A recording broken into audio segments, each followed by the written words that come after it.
Pyramid का नाम सुनते ही जहन में सबसे पहले एक ही बात आती है कि लगभग 4500 साल पहले इतने विशालकाय आकार के पिरामिडों को किसने बनाया होगा।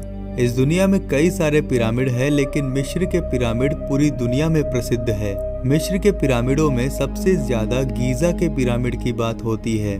गीजा का पिरामिड, इसे प्राचीन मिस्र में कुफू पिरामिड के नाम से जाना जाता था। जब इसे बनाया गया था तब इसकी लंबाई 481 फुट यानी 146 मीटर थी।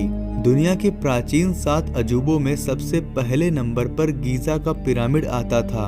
ये पिरामिड पिछले 4500 सालों से वक्त की मार झेलता हुआ आज भी सही सलामत है। इतना वक्त गुजर जाने के बाद आज भी ये रहस्य बना हुआ है। प्राचीन मिस्र के राजाओं की कब्रों को सुरक्षित रखने के लिए पिरामिड बनाए गए थे। प्राचीन मिस्र के लोग ये मानते थे कि मौत के बाद एक नई जिंदगी मिलती है, इसलिए वे मौत के बाद उनके शवों के साथ जरूरत की चीजों और उनके खजाने को भी दफनाते थे। शव को सुरक्षित रखने के लिए उनको ममी बनाकर दफनाया जाता था। वे मानते थे कि शव को ममी बनाकर दफनाने से मरने वाले को सुरक्षित तरीके से पुनर्जन्म तक पहुंचाया जा सकता है। वे शव को ममी बनाने के लिए सबसे पहले शव के ऊपर एक विशेष प्रकार का लेप लगाते थे। उसके बाद शरीर को कपड़ों से लपेटकर दफनाया जाता था। वे लोग अपने पालतू जानवरों को भी इसी प्रकार ममी बनाकर दफनाते थे। मिस्र के गीजा शहर के ये 3 पिरामिड सबसे प्रसिद्ध पिरामिड है। ये पिरामिड दुनिया की सबसे लंबी नदी नील नदी के पश्चिमी तट पर स्थित है। पिरामिडों को इस तरह से बनाया गया था कि भयंकर गर्मी पड़ने के बावजूद भी पिरामिडों के अंदर का तापमान हमेशा 20 डिग्री के आसपास ही रहता है। गीजा के पिरामिडों में सबसे बड़े पिरामिड को गीजा का महान पिरामिड कहा जाता है। इस पिरामिड में मिस्र के एक प्राचीन राजा कुफू की कब्र है। इसी कारण इसे प्राचीन मिस्र में कुफू पिरामिड के नाम से जाना जाता था।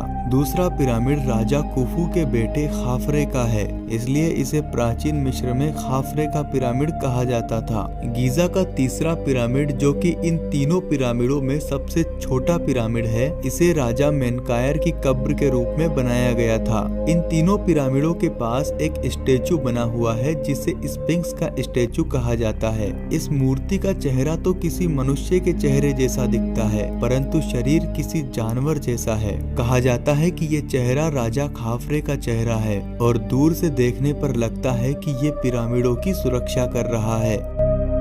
12वीं सदी के अंत में मिस्र के एक सुल्तान अल अजीज ने इन पिरामिडों को गिराने की कोशिश की थी, लेकिन पिरामिडों की मजबूती के आगे उसने हार मान ली। पिरामिडों को गिराने के लिए उसने जिन कामगारों को लगाया था, वे पूरे दिन में मुश्किल से 1 या 2 पत्थर ही गिरा पाते थे। पूरे 8 महीने तक मेहनत करने के बाद आखिरकार उन्होंने हार मान ली।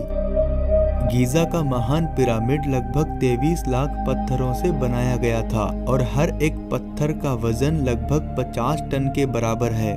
कोई सोच भी नहीं सकता कि इतने भारी पत्थरों को 481 फुट ऊपर कैसे ले जाया गया होगा। उस समय किसी भी प्रकार का कोई भी उपकरण नहीं था, यहाँ तक कि पत्थरों को काटने के लिए लोहा भी नहीं था, क्योंकि लोहे की खोज तो केवल 2500 साल पहले हुई थी, जबकि पिरामिड तो 4500 साल पुराने हैं। ये बात आज भी रहस्य बनी हुई है कि पिरामिडों को कैसे बनाया गया था।